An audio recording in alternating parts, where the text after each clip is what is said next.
දවස් 10කින් ඉංග්‍රීසි කතා කරමු. මේ පාඨමාලාව ඇතුළත දවස් 10කින් ඉංග්‍රීසි කතා කරන්නේ කොහොමද කියලා මම ඔයාලට පැහැදිලි අවබෝධයක් ලබා දෙනවා.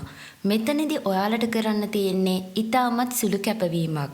ග්‍රැමර් කොටස් ගොඩාක් එකට ඉගෙන ගන්න ගියාම තමයි අපිට ඉංග්‍රීසි කතා කරගන්න බැරි වෙන්නේ.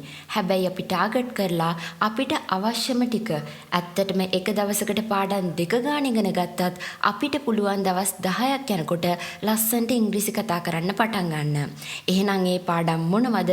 ඒවා හරියටම පාඩම් කරගන්නේ කොහොමද සහ ඊට අදාළ වචන මොනවද කියන එක ගැන හැම දැනුමක්ම මේ වීඩියෝ එක ඇතුළත මම ලබා දෙනවා. ඉතින් වීඩියෝ එක අවසන් වෙනකම් බලලා දවස් 10ක් කැපවීමෙන් වරද්දන්නේ නැතුව එක දිගට මේ පාඩම් ටික අධ්‍යයනය කරන්න. දවස් 10කින් පස්සේ අපිට කමෙන්ට් එකකින් ඉදිරිපත් කරන්න ඔබේ ස්පෝකන් ඉංග්‍රීසි වල දියුණුව කොයි වගේද කියලා. අපි හැම ටෙන්සස් එකක්ම ඉගෙන ගන්න ඕනේ නැහැ. පළවෙනි දවස් 5 ඇතුළත මම මේ කියලා දෙන ටෙන්සස් වර්ග ටික විතරක් අධ්‍යයනය කරන්න ඕනේ. ඒ කොහොමද? ඒ මොනවද කියලා දැන් අපි බලමු. පළවෙනි දවස ඇතුළත ඔයාලා පාඩම් කරගන්න ඕනේ simple present සහ simple past කියන tenses වර්ග දෙක විතරයි. මේ හැම පාඩමකට අදාළම link එකක් මම description එකේ දාලා තියෙනවා. ඒ කියන්නේ මේ හැම පාඩමකට අදාළවම වීඩියෝ එකක් මගේ YouTube channel එකේ තියෙනවා. දැන් simple present simple past කියන දෙක නිකන් බැලුවට හරියන්නේ නැහනේ. මේක පාඩම් කරන ක්‍රමයක් තියෙනවා. සහ ප්‍රශ්න වලට අපි උත්තර දෙන්න එපයි. ඉතින් මේ පාඩම් වලට අදාළ සියලුම ප්‍රශ්න ටිකත් වීඩියෝ එකකින් මම ඔයාලට යොමු කරනවා. අපි මේක පාඩම් කරන්න ඕනේ මෙන්න මේ විදිහට. simple present කියන වාක්‍ය රටාව භාවිතා වෙන්නේ ඇයි කියලා මුලින්ම කොලේකුයි පෑනකුයි අරන් පොඩ්ඩක් ලියා ගන්න. simple past කියන එක භාවිතා වෙන්නේ ඇයි කියලා පොඩ්ඩක් ලියා ගන්න.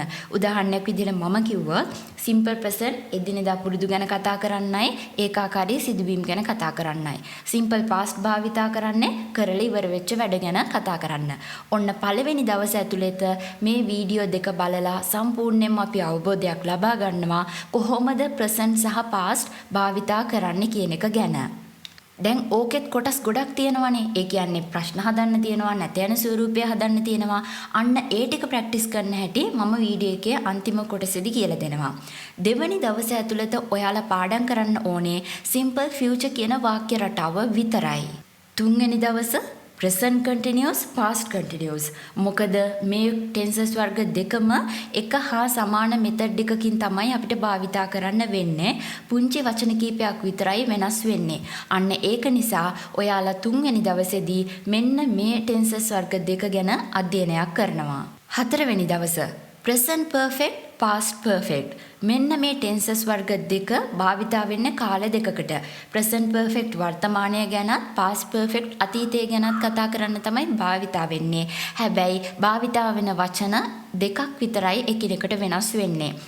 ස්ට්‍රක්චර් එක වගේමයි. අන්න ඒක නිසා හතරවෙනි දවසේ මේ පාඩම් දෙක ඔයාලා තෝරගන්නවා. පස්වෙනි දවසේ present perfect continuous past perfect continuous. මෙතනින් අපි අපේ tenses ඉගෙන ගන්න එක නතර කරනවා.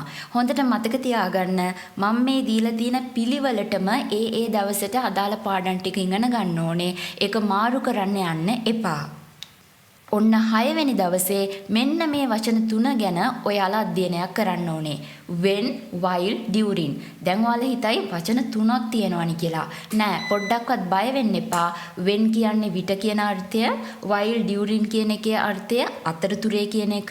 මේ දෙක අතර පුංචි වෙනසක් තියෙනවා. ඒ කියන්නේ while කියන එක භාවිතා කරන්න හැටි, during කියන එක භාවිතා කරන්න හැටි. දැන් ඔයාලා tenses ටික අධ්‍යයනය කරලා තියෙන නිසා ඔයාලට පුළුවන් ටක් ගාලා මේ වචන තුන මේ tenses වලට දාලා ඔයාලගේ දැනුම දියුණු කරගන්න. ඒ කියන්නේ අලුත් වාක්‍ය ටක් ගාලා ඔයාලට නිර්මාණය කරන්න පුළුවන්. මේක තමයි ඔයාලගේ 6 වෙනි දවසේ පාඩම. 7 වෙනි දවසේ if කියන පාඩම. මේක පොඩ්ඩක් සමහර අයට පැටලෙන්න පුළුවන් කොටස් ගොඩක් තියෙන නිසා ඒක නිසා if කියන පාඩමට එක දවසක්ම වෙන් කරගන්න. if කියන එකේ වැදගත්ම කොටස් ටික මම වෙනම පාඩමකින් උගන්වලා තියෙනවා. අන්න ඒ වීඩියෝ එක බලලා if කියන වචනය වාක්‍යවල යෙදෙන්නේ කොතනද කියලා අවබෝධයක් ලබා ගන්න. මේක තමයි ඔයාලගේ 7 වෙනි දවසේ පාඩම. useless useless කියලා කියන්නේ මේක කරලා වැඩක් නැහැ කියන අර්ථය. මේ වචනය අපිට එදිනෙදා කතා බහේදී හැමතිස්සෙම වගේ අවශ්‍ය වෙන එකක්. ඒක නිසා මේ වචනය භාවිතා කරන හැටි ගැන අපිට අවබෝධයක් තියෙන්න ඕනේ. එහෙනම් 8 වෙනි දවසේ ඔයා තෝරගන්න ඕනේ මේ පාඩම. මේක වාක්‍යවල භාවිතා කරන්න හරිම ලේසි. භාවිතා කරන හැටි ගැන විතරයි අපිට පුංචි අවබෝධයක් අවශ්‍ය වෙන්නේ. ever never ever කියලා කියන්නේ හැමදාම, never කියලා කියන්නේ කවදාවත් නැහැ. අපිට එදිනදා කතා බහේදී සමහර වෙලාවට සිද්ධ වෙනවනේ පොඩ්ඩක් තරහින් සැරෙන් ටිකක් යම් කිසි දෙයක් කියන්න. මේ වගේ අවස්ථාවකට මුහුණ දෙන්න සිද්ධ වුණොත් එතනදී අපිට අවශ්‍ය වෙන වචන අපිට ඉගෙන ගන්න සිද්ධ වෙනවා. ඉතින් ඒ ටික අපිට කවර් කරගන්න පුළුවන් මේ ever කියන වචනයයි never කියන වචනයයි භාවිතා කරගත්තොත්. ඒක නිසා 9 වෙනි දවසේ පටන් ගන්න මෙන්න මේ වචන දෙක යෙදෙන්නේ කොහොමද කියලා ඉගෙන ගන්න. මේ පාඩම් ටික එක දවසකින් කරගන්න පුළුවන්ද කියලා ඔයාලට හිතේ? ඇත්තටම පුළුවන්. මොකද මේවා හරිම පුංචි පාඩම්. අන්තිම දවසේ ඉංග්‍රීසියෙන් වෙලාව කියන්නේ කොහොමද කියලා ඔයාලට ඉගෙන ගන්න සිද්ධ වෙනවා. මෙතනදී කිසිසේත්ම ඔයාලා හිතන්න එපා අයියෝ ඉංග්‍රීසියෙන් නම්බර්ස් ටික දන්න නිසා වෙලාව කියන්න පුළුවන්නේ ඒ පාඩම ඉගෙන ගන්න ඕනේ නැහැ කියලා.